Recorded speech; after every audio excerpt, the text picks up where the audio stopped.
অনশন ভাঙানোর চেষ্টা করছে একটি জুস দিয়ে, আমরা দেখতে পাচ্ছেন সে রানাকে জুস সেই রানাকে কিন্তু অনশন ভাঙানোর চেষ্টা করছেন একটি জুস এবং পানীয় দেওয়ার মাধ্যমে, এবং সেটি গ্রহণ করেছে এবং এখানে উপস্থিত রয়েছেন কলোরাডোর বিভিন্ন দৈনিকের সাংবাদিক বৃন্দ এবং সচেতন নাগরিক এবং বিভিন্ন স্তরের রাজনৈতিক আর সব আপনার মাধ্যমে সহ আমরা রাষ্ট্রের প্রধান উপদেষ্টার বরাবর আমরা এখান থেকে আহ্বান জানাতে চাই যে 31 অক্টোবরের মধ্যে অন্তত আমাদের যে ট্রেনের দাবিটুকু যদি না বাস্তবায়ন করা হয় তাহলে আমরা 1 তারিখ থেকে আমরা এই কঠোর আন্দোলন কর্মসূচি বাস্তবায়ন করতে বাধ্য হব। এই জন্য আমরা চাই আপনাদের সহযোগিতা নিয়ে আমাদের অন্তত সিলেটবাসীর এই দুর্ভোগ লাঘব হোক। এবং সবচেয়ে বড় জিনিস হচ্ছে টিকিট ছাড়ার মাত্র 3 মিনিটের মধ্যে সমস্ত টিকিট গায়েব হয়ে গেল। এখানে ধরেন একজন কর্মকর্তা বলেন, সাবেক এমপি বলেন, উনি যদি যাইতে চান তাহলে টিকিট পাওয়া যায় না, টাকা দিয়ে কিনতে হয়।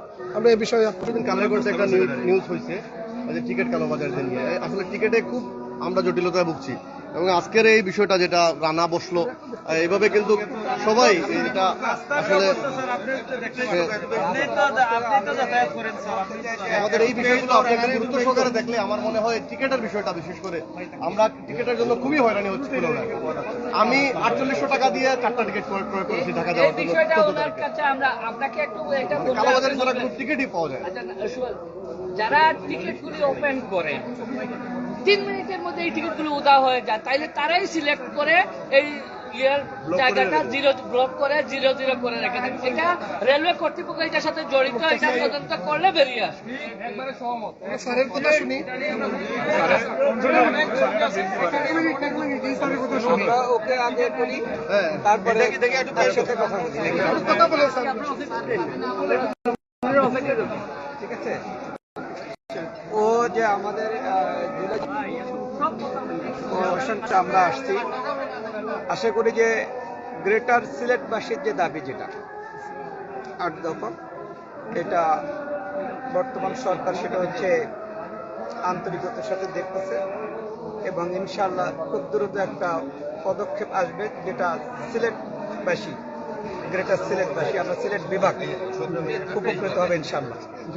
আমাদের যে রাস্তার কাজ যেটা সেটাও আপনারা দেখছেন যে রাস্তার কাজের যে ধীর গতি ছিল সেটা এখন দ্রুত গতিতে এগোচ্ছে।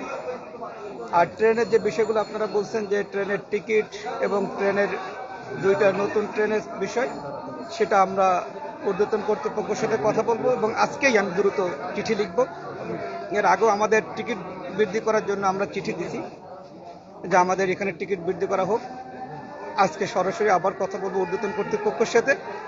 ইনশাআল্লাহ একটা আশা করা যায় যে একটা সলিউশন হবে ইনশাআল্লাহ। ইনশাআল্লাহ কিন্তু আমাদের 4টা উপজেলা ডিপেন্ড করে, কুলাউড়া, জুড়ি, বড়লেখা, তারপরে এখানে মানুষ কিন্তু এদিকে আসতে হয়। এখান থেকে লাতু জংশন, যেহেতু লাতু ছিল, লাতুটা তো বন্ধ, সেই কারণে বাস যুগে এদিকে আইসা এখান থেকে ট্রেনে উঠতে হয়।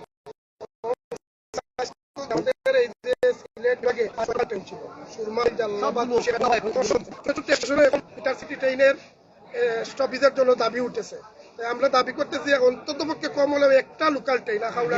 আমরা আমাদের যে রেলওয়ে ঊর্ধ্বতন কর্তৃপক্ষ আছে আমরা সেখানে আমরা কথা বলবো, আর আমরা আশা করি ইনশাআল্লাহ একটা ভালো সলিউশন হবে, ইনশাআল্লাহ ভালো সমাধান হবে। আপনি তো জেলায় আসার পরে অন্যান্য কৃষি বা বড় বিষয় নিয়ে শ্রীমঙ্গলের একটা আধুনিক নিয়ে কিন্তু আপনি প্রস্তাবনা পাঠাইছিলেন, আপনাদের জানা। কিন্তু আমরা রেলের যে বিষয়, এখানে 4-5টা উপজেলার দাবি, এই জনদুর্ভোগ বিষয়টা যে আমরা চাই যে আপনি যে সমন্বয় যারা বলেছেন যে 31 অক্টোবরের ভিতরে যদি আপনি সরাসরি ক্যাবিনেটে আমি আজকে কথা বলবো ইনশাআল্লাহ, আমাদের মনে হয় এলাকার লোকদের সাথে হবে যোগাযোগ করে আমরা করতেছে। কালকে আরেকজন আমি বলতে পারি এই বিষয়গুলো তো, আর এই যে লকডাউনের ডাক দেওয়া হয়েছে, এটা কিন্তু আমরা জানি সিলেটে সবার শরীরে রক্ত গরম।